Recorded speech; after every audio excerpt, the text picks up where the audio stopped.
Soalan yang berikutnya dari saudara Hafiz tentang perkataan Ibnu Qayyim Al-Jauziyah, yang berkata, saya baca terjemahannya saja: 4 amalan yang melancarkan rezeki: salat malam, banyak istighfar di waktu sahur, sering bersedekah, zikir pagi dan petang.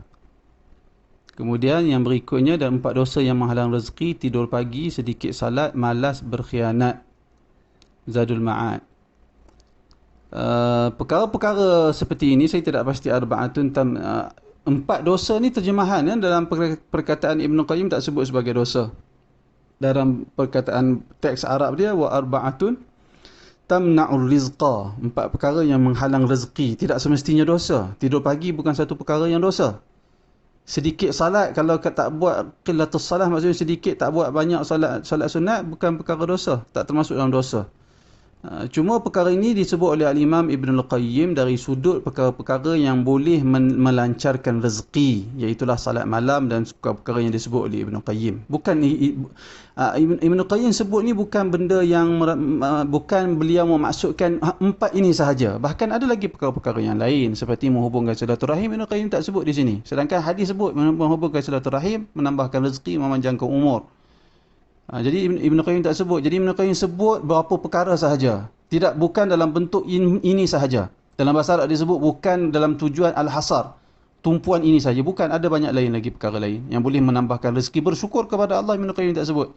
Al-Quran kata wala in syakartum la azidannakum. Siapa yang bersyukur, aku tambah lagi nikmatku kepada kamu. Tapi Ibn Qayyim tak sebut di sini. Ibn Qayyim sebut antara perkara. Antara perkara yang boleh menarik rezeki. 4 perkara tersebut. Demikian juga 4 perkara yang boleh menghalang rezeki. Ibn Qayyim sebut tidur pagi, apa semua perkara tu. Ini benda teori. Benda-benda yang ada dalam kitab ni teori. Ibn Qayyim sebut dalam bentuk termasuk dalam perkara yang boleh menghalang rezeki itu adalah tidur pagi sebagai contoh. Sedikit salat sebagai contoh. Tapi kita kadang-kadang bila berlaku perkara itu pada seorang, barangkali orang tu tidur pagi, tetapi dalam masa yang sama dia kuat bekerja sebagai contoh, maka dia rezeki datang dari sumber yang lain.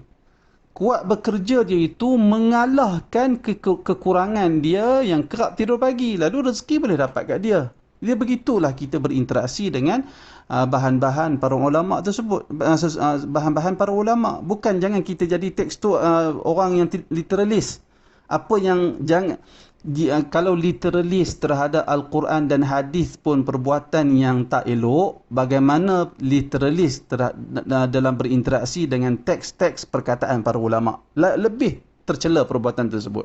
Kerana itu tak boleh kita ambil perkataan sebahagian ulama dalam kitab dia, lalu kita faham sebiji seperti yang ulama tersebut, zahir seperti yang ulama tersebut, sehingga kita tidak berusaha memahami dengan ayat-ayat Al-Quran yang lain, serasikan perkataan ulama itu dengan ayat Al-Quran yang lain, serasikan perkataan ulama itu dengan hadis-hadis yang lain. Mustahil perkara itu.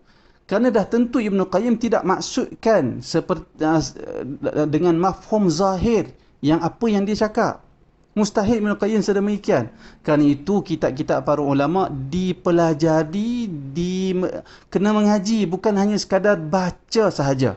Kerana itu perkataan orang-orang tua dahulu, siapa yang baca kitab, dia mengaji dengan syaitan, dari beberapa sudut ada kebenaran perkataan mereka.